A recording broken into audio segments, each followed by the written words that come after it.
കേവലം ധാത്രിമാർ മർത്യനെ പെറ്റമ്മ തൻ ഭാഷതാൻ. ആധുനിക കവിത്രത്തിലെ ഒരാളായ വള്ളത്തോൾ നാരായണ മേനോന്റെ പ്രശസ്തമായ ഈ വരികൾ നമ്മൾക്കേവർക്കും പരിചിതമാണല്ലോ. മലയാളത്തിന്റെ ദേശീയകവി എന്നുള്ള സ്ഥാനത്തിന് ആരാണ് അർഹൻ എന്ന ചോദ്യത്തിന് ഒരു ഉത്തരമേയുള്ളൂ: വള്ളത്തോൾ. മലയാള മഹാകവിയും കേരള കലാമണ്ഡലത്തിന്റെ സ്ഥാപകനുമാണ് വള്ളത്തോൾ നാരായണ മേനോൻ. 1818 ഒക്ടോബർ 16 തിരൂരിന് സമീപം കോഴിപ്പറമ്പിൽ കുട്ടിപ്പാറു അമ്മയുടെയും കടുങ്ങോട്ട് മല്ലിശ്ശേരി ദാമോദരൻ ഇളയത്തിൻ്റെയും മകനായി ജനിച്ചു. അമ്മാവനായിരുന്ന രാമനുണ്ണി മേനോന് കീഴിൽ നടന്ന് സംസ്കൃത പഠനത്തിനു ശേഷം കൈക്കുളങ്ങര രാമവരയിൽ നിന്നും തർക്കശാസ്ത്രം പഠിച്ചു. 18-ാം വയസ്സ് മുതൽ കവിതകൾ എഴുതി തുടങ്ങി. കിരാതശതകം, വ്യാസവതാരം എന്നിവയായിരുന്നു അദ്ദേഹത്തിന്റെ പ്രസിദ്ധീകരിച്ച ആദ്യകാല കൃതികൾ. വാൽമീകി രാമായണത്തിന്റെ മലയാളത്തിലേക്കുള്ള വിവർത്തനമായിരുന്നു വിവർത്തനങ്ങളിൽ അദ്ദേഹത്തിന്റെ ആദ്യത്തെ പ്രധാന സാഹിത്യ സംഭാവന. 1908 ഒരു രോഗബാധയെ തുടർന്ന് അദ്ദേഹം ബധിരനായി.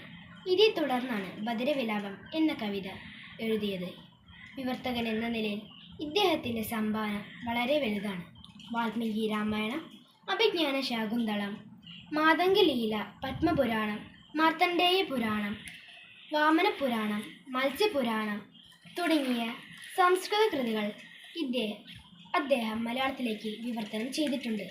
ദേശസ്നേഹം തുളുമ്പുന്ന കവിതകൾ അദ്ദേഹം രചിച്ചിട്ടുണ്ട്. 1924 വൈക്കം സത്യാഗ്രഹ കാലത്ത് ഗാന്ധിജിയെ നേരിട്ട് കണ്ടു. അദ്ദേഹത്തിന്റെ ആരാധകനായ വള്ളത്തോൾ ഗാന്ധിജിയെപ്പറ്റി എഴുതിയ എൻ്റെ ഗുരുനാഥൻ പ്രശസ്തമാണ്. 1913 ചിത്രയോഗം എന്ന മഹാകാവ്യം രചിച്ചതിനു ശേഷം മഹാകവി എന്ന ബഹുമതി ലഭിച്ചു.